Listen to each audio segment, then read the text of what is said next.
singing could go wrong, let me tell you. My mom was in the hospital sadly recently, but she's out. Thank you, thank you.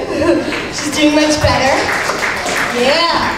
And, but you know, I'm an only child, and my mom called me before she was going under anesthesia, and she was lying on like one of those little like slabs in a paper dress. You know, my dad was there, but it's not the same. And she was about to be like cut open, and so she called me and she's like, Michelle, will you sing a song to me? You know, and I'm supportive, I'm an only child. So I was like, of course, Mom. So she's lying on that slab, about to be cut open, and like I said, you know, I sang the only song that came into my mind, and so I just sang to her, and now the end is near, and so I face the final curtain. She was really offended. Again, I was like, God, sometimes you don't appreciate me. But I really think that I got my humor from my parents. I was always like a mischievous kid, you know? I remember one day I got indoor recess, the ultimate punishment, in elementary school, because I asked my science teacher, does Uranus produce gas?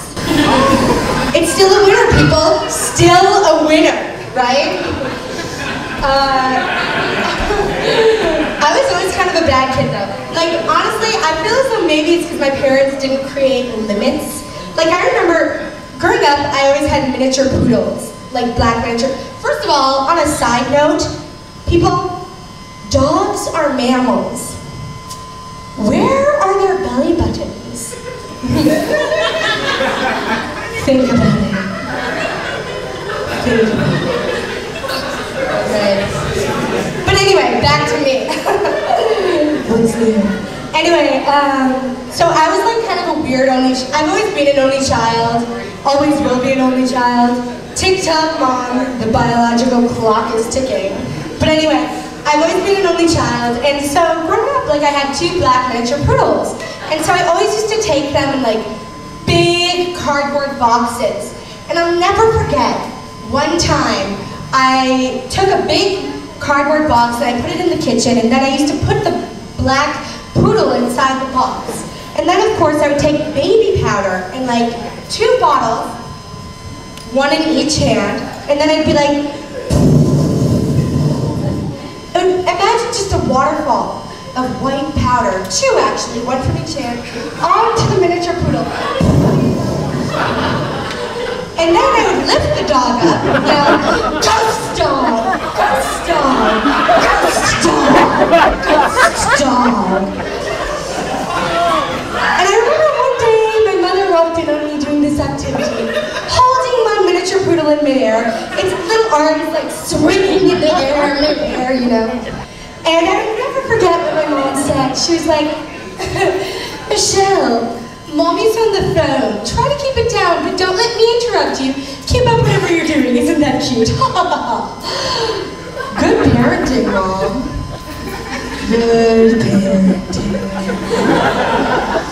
You know, as an only child, I feel as though, frankly, my parents enjoy way too much of what I have to offer. For example, growing up, I played piano, clarinet, recorder, who didn't play recorder, right people? Who did? Yeah, let's hear it for the recorder. Anyway, so, you know, I say that I played those instruments, I didn't say that I played them well. But growing up, I remember I played like in the elementary school orchestra, and I played violin. And I'll never forget, you know, it was time for the annual concert, and the orchestra leader said to all of the children in the elementary school audience, he said, you know, this is time for the annual concert. You all are so talented. You all have so much to offer. This is going to be a great performance. Do your best. And then after class, he pulled me aside and he said, you know, Michelle, you have so many talents. You're so special.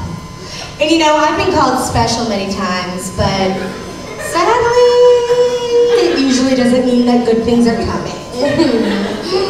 But anyway, he said, Michelle, you're so special, but I think it might be be in the best interest of the orchestra if, instead of playing, you just pretended to play. So I'm like, okay, whatever. But you know what? My parents were in that audience that night. And my parents, you know, came to that audience expecting a concert, expecting a show, expecting an extravaganza. And frankly, Michelle Smoller aims to please people. Michelle Smoller aims to please. And so that night, as my parents sat in the audience, and everybody sat there playing like, or whatever the hell like children play, I remember I decided I was going to give my parents a show. They came for a show, and that was what they were gonna get, right? So, you know, as everybody else played their instrument, I'll never forget the look of my orchestra conductor's eyes as he saw me in the back row, pretending to play, doing this.